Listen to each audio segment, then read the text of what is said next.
Hey, everyone, before we dive in, please make sure to subscribe and hit that like button. It helps a lot. Um, Now, have you ever wondered if Peter Pan might actually be more of a villain than a hero?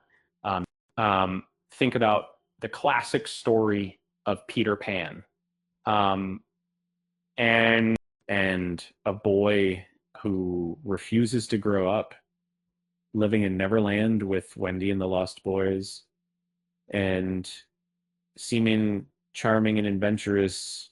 But what if there's like a darker side lurking behind his playful facade? And in the Disney version, Peter's the mischievous hero, but some fans have begun to explore a different perspective. They suggest that his obsession with uh, eternal childhood might mask a sinister motivation. Neverland isn't just a place of escape. It could be a trap with Peter at its center. But the story hints that the Lost Boys, as they grow older, are thin out, leaving hints that Peter might be responsible for their disappearance.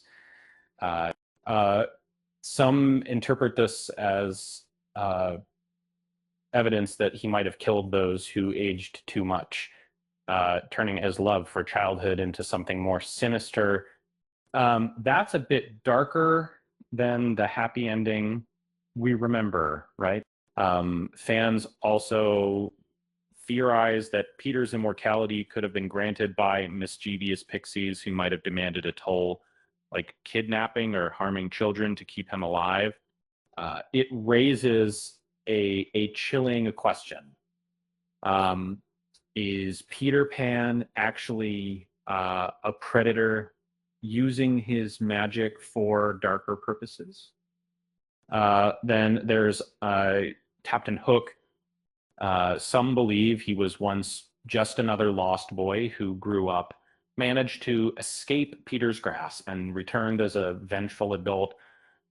Hook's pursuit of Peter might be driven by more than just revenge. Uh, it could be an effort to protect children from Peter's wrath. A popular fan theory even suggests that Hook's missing hand was part of a devilish bargain, perhaps traded for eternal life, with a crocodile that keeps track of his time.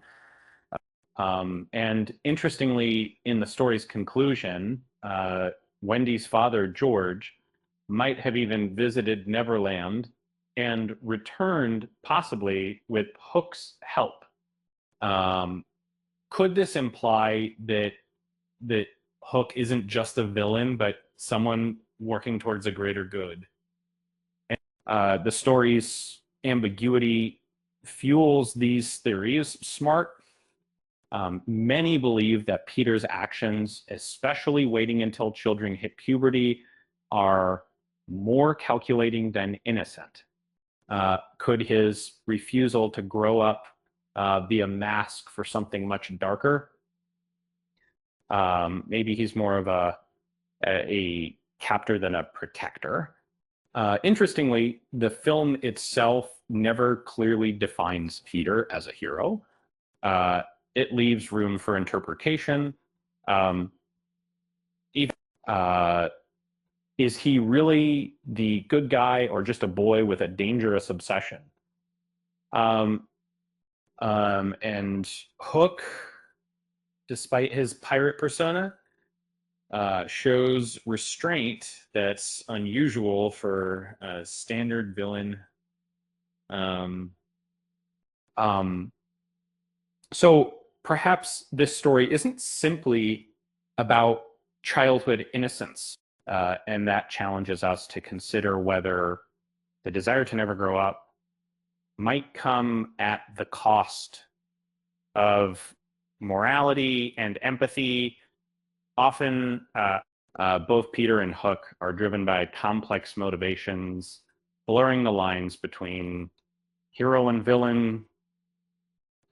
In the end, this theory invites us to see Peter Pan not just as a legendary boy, but as a character with a troubled, darker side, who knew that a fairy tale about eternal youth could turn out to be so twisted. And on a lighter note, maybe Peter Pan should consider taking up a hobby, like growing up just a little. So he wins at life instead of always flying under the radar. With that said, thanks for watching, and until next time.